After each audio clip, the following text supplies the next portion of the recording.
What's up, guys? Welcome to Shred the Debt, the podcast that cuts through confusion and empowers you to battling credit card balances, or just we bring you real strategies, inspiring stories, and expert insights to help you shred your debt and build the life you deserve.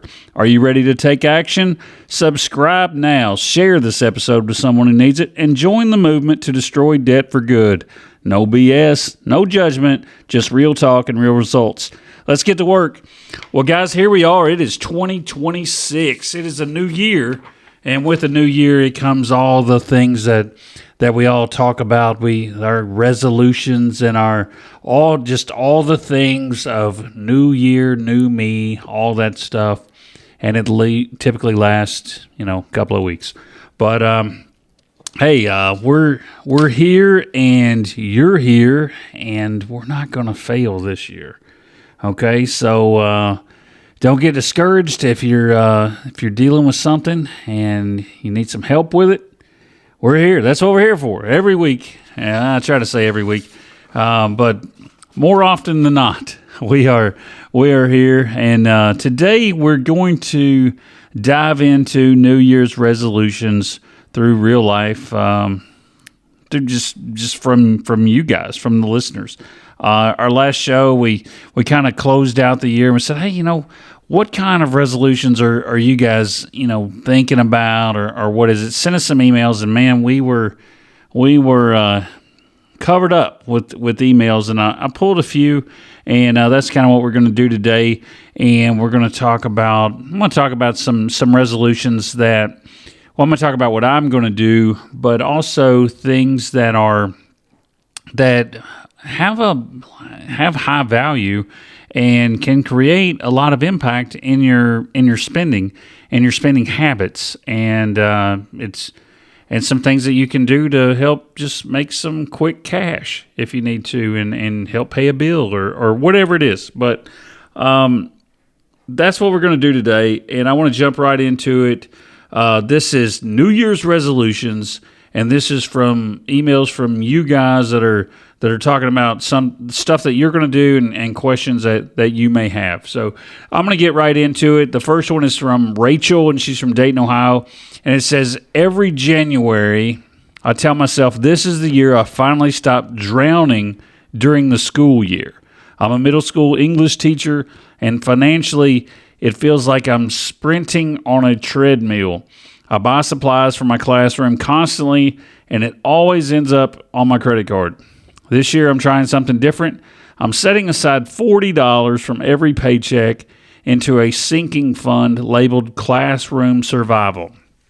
It feels small, almost embarrassingly small. My question, do tiny goals like this actually build momentum, or am I just fooling myself? Well, let me tell you, Rachel, I can make a direct relation to that in my spending for this year on a certain topic. So when you're taking $40 out of your paycheck, let's just say if you're getting paid, let's just say you're getting paid once a month, just for numbers' sake. So $40 a month you're putting away. So 10 months, that's $400. 12 months, that's $480. Okay, so if you're putting away $480, that's if you look at that in, I don't know if you look at that in gas, you're probably not paying $400 every. I would say a typical person, just gas that they spend in their vehicle, going to work, I would think maybe $150 a month, maybe. I drive a lot for work, but I think in my budget I have $300. I think I budget $300 a month for gas, but it's not. I mean, I drive a lot for work, so but I also put that in my budget. So if we're looking at that in means of real money and trying to relate that $480, that's several months worth of gas. Okay, so if you look at it like that, so that's school supplies I know are extremely expensive, but if you can do that $480 a year, and then you go into into the next school year, whatever that is, if you start and then go around 12 months,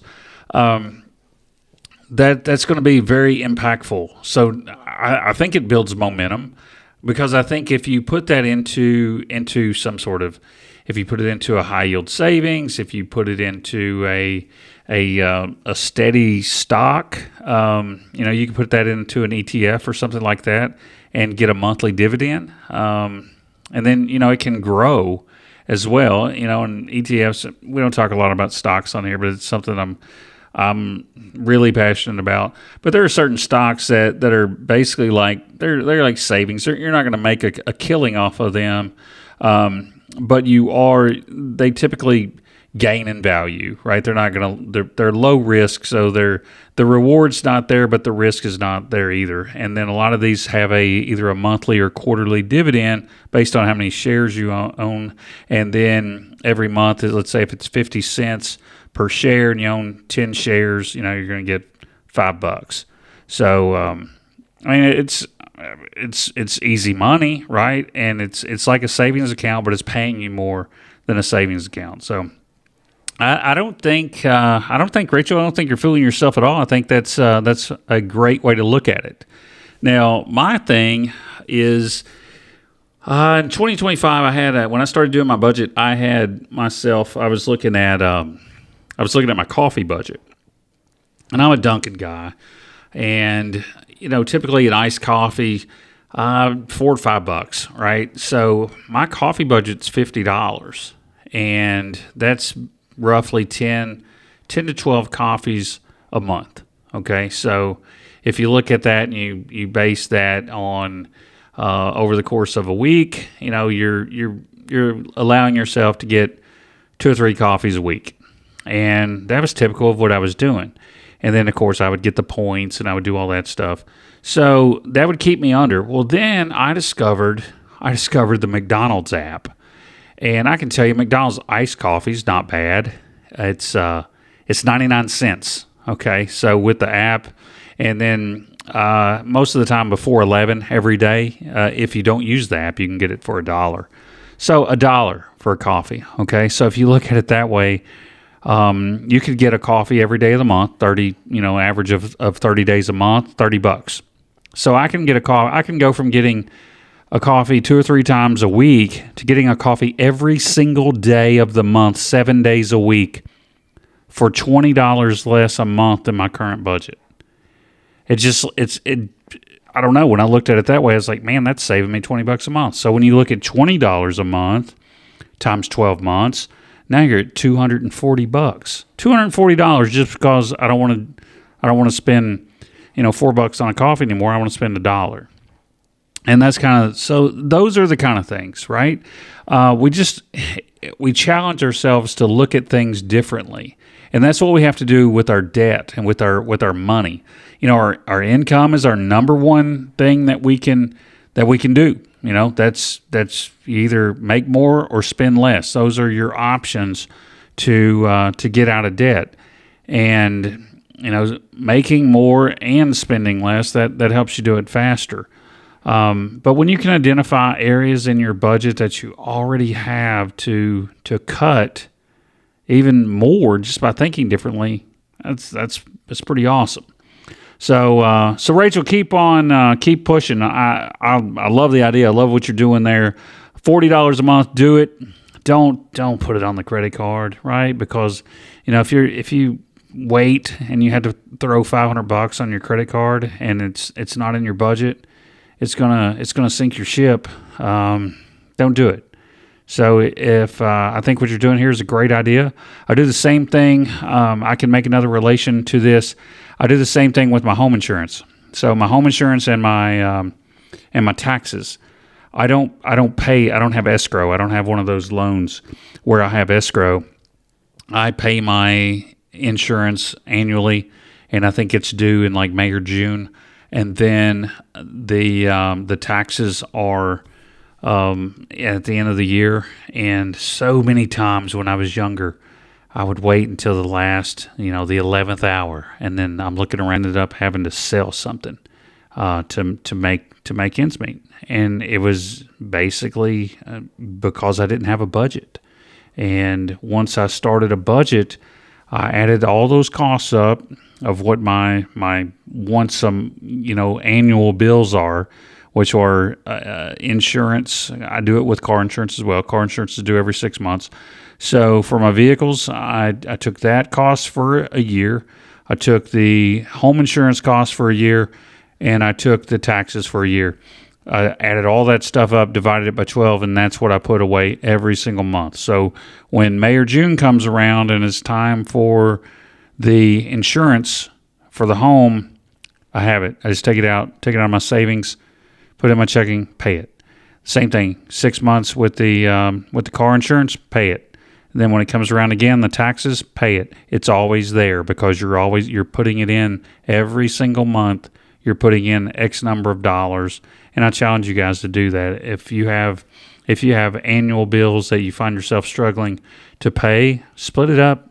You have 12 months to save for it, so it doesn't just show up next week, and you're like, man, where is the year gone? My grandpa used to tell me, he said, these monthly bills come around every 2 weeks, and I thought it was crazy when he first told me. But then when you think about it, like as soon as you pay your house payment, it seems like in 2 weeks you get another statement, right? And it's due again, and it's like just over and over and over again. So, like I say, Rachel, keep it up. I think that's an extremely smart move, and I think you'll be very successful doing that, and you will cut out a lot of stress that you have. So, let's get to Marcus. Marcus is in Tucson, Arizona. Marcus writes, I'm a single dad, and this year my resolution is to pay off my Capital One card. Not because it's the highest interest, but because it represents a rough time in my life after my divorce. It's emotional debt more than anything. My question is it okay to prioritize the debt that weighs on you emotionally, even if it's not the smartest mathematical choice? Here's the thing. Marcus, it's debt, right? So debt, don't really give debt a name. It is what it is, and it's maybe that debt's a reflection of your life, but at the end of the day, it's just money, and I would stick to a plan. Don't deviate from the plan to make you feel better emotionally. You're going to feel a lot better once you get these debts. And it sounds like you need to celebrate a win. I don't know what your Capital One card is, but you're saying it's not your highest interest, or if it's your highest balance. I don't know. If it's your lowest balance, then that's the one you want to go after anyway. But I'm telling you, don't let the bill itself become inferior to other bills or debts that you have. Stick to the plan, and don't get too attached to a certain, and just put it in queue. Put it in queue the way that it is, because once you start moving, and because now it can be more exciting. Let's say it's the third bill on your list. You knock those cheap ones out, and you get the momentum going, and then there you are. Now you're at that debt that makes you feel weird, and before long, you've got it knocked out, Marcus. So stick to the plan, buddy. I don't think that I wouldn't classify my debt as this is, and it makes me feel emotional, or this is a divorce debt or something like that. I wouldn't worry with that. Lay it out, smallest to largest. Stick to the plan, and do the snowball thing, as Mr. Ramsey would say. So that's what I would do. So. Moving on, I have an email here from Lauren. Lauren from Raleigh, North Carolina. She says, I graduated from NC State this last spring, and adulthood feels like it's coming fast. Well, I guess so. You've been out of school for a little bit. It says, I've started saving $100 a month before student loan payments began. So I didn't get blindsided. Okay, my question is, if you were starting adulthood over again, what would you put in place before those loans hit?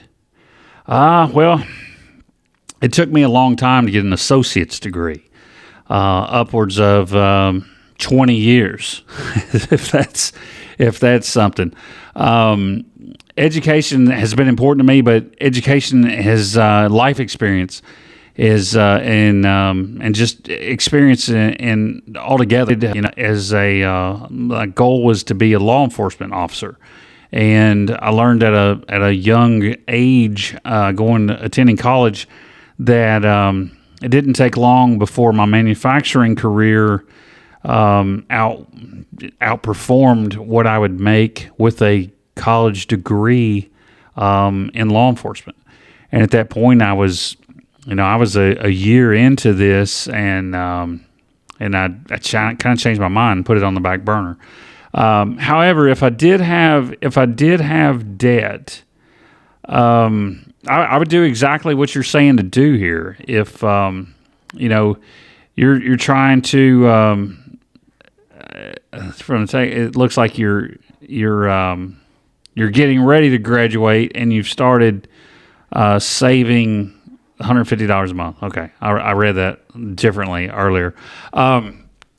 So if you put the $150 a month away, and you're not paying any interest on the loans, any of that stuff, I think you have it. I think you have it nailed out. I think it's a great plan. I think if I were starting adulthood over again, that's exactly what I would do. I think that's super smart.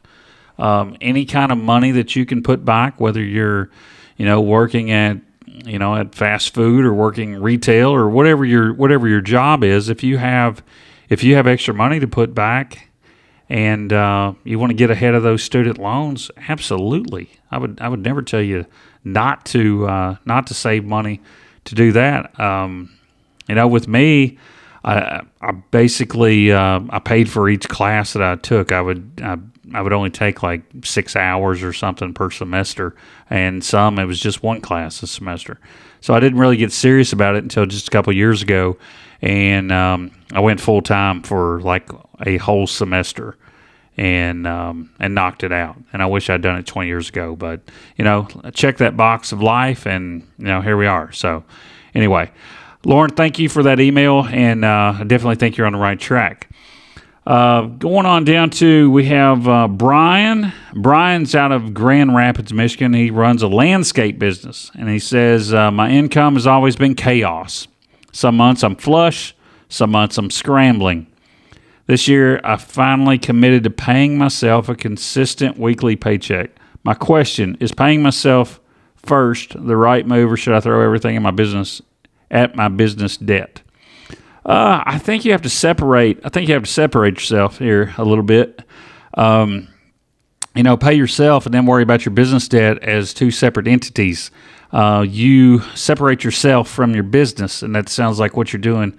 Run a business. I have run a business for a long time, and it was always a side hustle. It was never my main gig, but I always just had all the money. I had everything in the account, right? So all the bills come out of that, and then just at the whatever, I never paid myself. So I think you're on the right track there with paying yourself, but then you can't.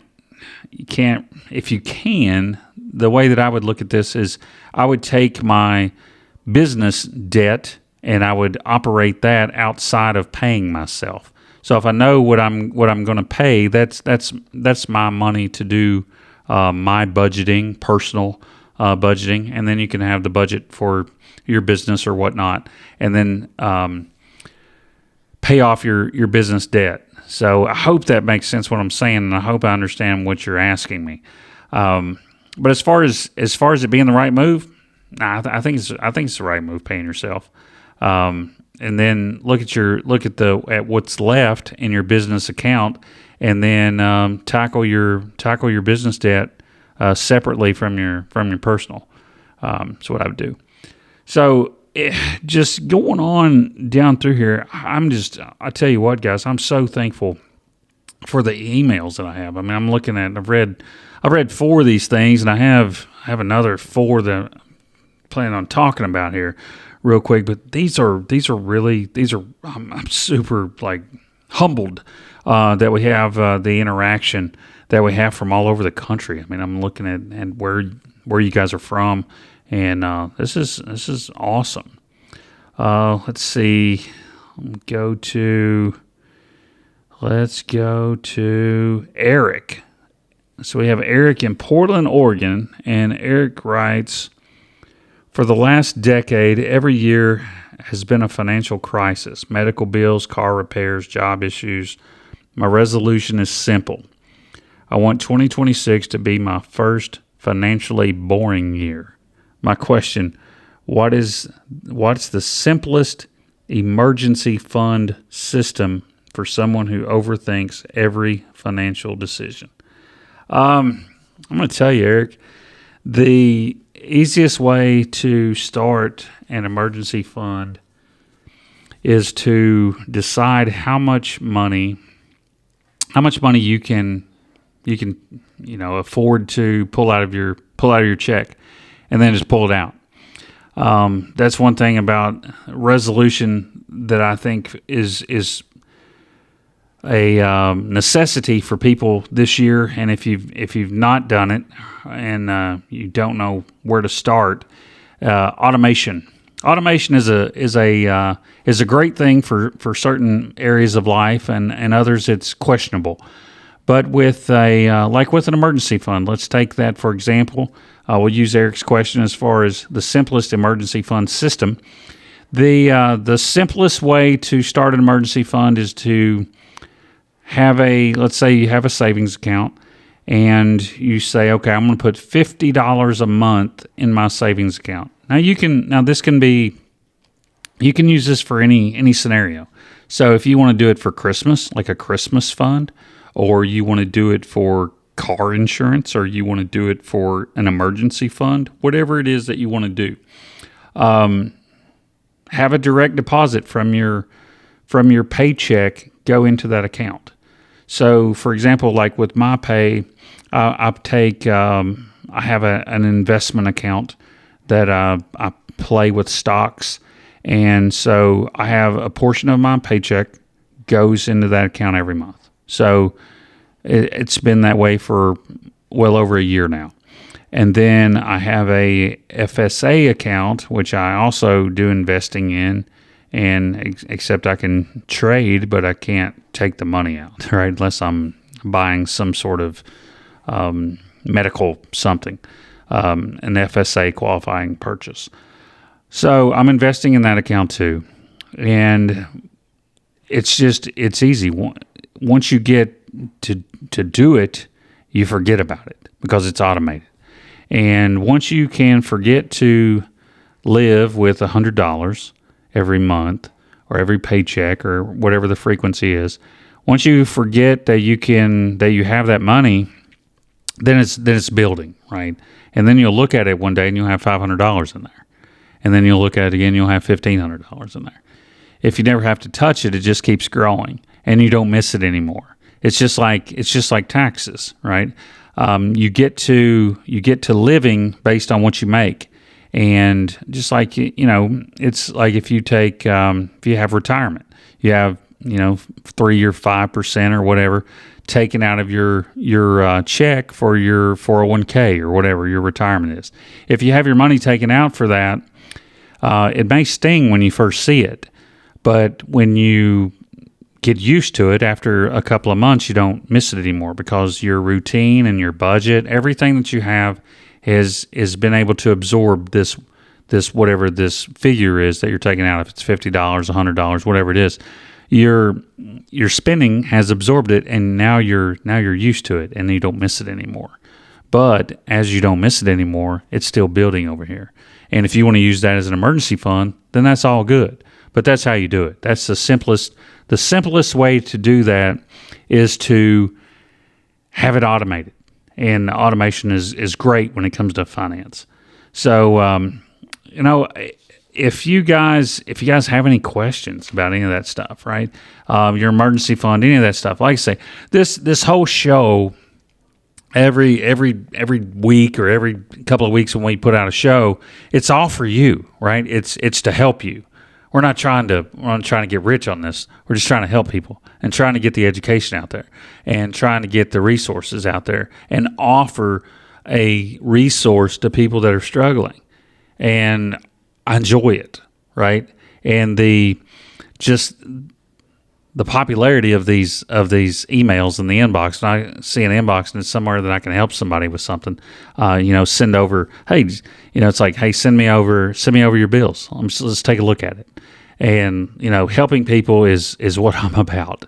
So it's shredthedebt@gmail.com. If you're questioning if you like what you hear, you think, hey, this guy's kind of just a normal guy. Yeah, that's exactly what I am. I'm not trying to sell you a book or sell you a class. I'm not trying to sell you anything. I'm trying to help you guys, and that's what it's all about. And that's what we're kicking off this new year. We have all year to get you on the right track. And no matter what if you want to use Monarch as your budget, I use Regions Bank. That's who I bank with. They have it's actually the spending. I can set up a budget with them. It's so cool when you use a debit card. It's so cool because you can track everything you spend, and every month, then you start to see what your spending habits look like, and when you identify where you're spending money and where your money's going, that's when you can start to make some changes. When you can start making some behavioral changes, you start making some spending changes, and then it's not all about how much money you make, right? Everybody's always out here talking about like, oh man, I need to make more money. No, maybe you don't need to make more money. It's awesome to make more money, right? But maybe you just need to stop spending so much money. Nobody ever wants to have that conversation. I can remember, I've told you guys that I've been in automotive my entire career, and I can remember going to Ford when I was younger, and having to go to Ford. And I always, everybody out in the parking lot always had the Cobra Mustangs, and they had all the things, right? They had all the Harley Davidsons. They had all the stuff that I was, kind of jealous of because I didn't have. But one thing I know that I didn't have that they had, and that's bills, payments, and I was glad I didn't have all that stuff. But when overtime was really generous, you had everybody buying all this stuff. But as soon as the overtime cut back, I remember going into one of the plants, and there was a bulletin board there outside of one of the break areas, and man, I bet there were 15 Harley Davidsons up there for sale because they cut the overtime back. They couldn't afford it anymore. They're living beyond their means. So it doesn't matter how much money you make if you're out here and you're just slinging dollars and at payments, you're never going to get ahead. Now, you might look cool, cruising through town on your $20,000 Harley Davidson, your $50,000 Mustang. I mean, you might look cool doing it, but, I don't want your payment. You don't look cool to me. You just look like some, silly guy. But now it's paid for, hey, that's awesome. But I'll live with my used cars, and I'll get along. I'll be all right, okay? So don't worry about me. But so automation, that's one of the takeaways from today's show. Automation, look at your spending. See if there's ways of your spending that you can change, just like I found with the coffee. I mean, that's simple, right? I didn't even think anything of it until I was like, you know what? This coffee's $1. And here it is. I can enjoy an iced coffee every single day of the month. I can go on Saturday morning if I want to. It's really cool. So I would encourage you guys to look into your spending and see where you can make a change. And I'm going to leave you with a challenge, and then we'll talk about kind of what the next show is going to do and where you guys can get more interaction into this show. But I want to tell you, for a resolution, I'm going to challenge you guys to this. A resolution for 2026 that I think everyone can do, that I would challenge you, is to go find something in your house that you don't need anymore. Maybe you find 5 things that you don't need anymore. Throw those jokers up on eBay. Put them on Marketplace. Put them somewhere for sale. Get rid of them. Go find 5 pairs of jeans you don't wear anymore. I think you would be very surprised at how much money and stuff that you have that you don't need or that you don't use.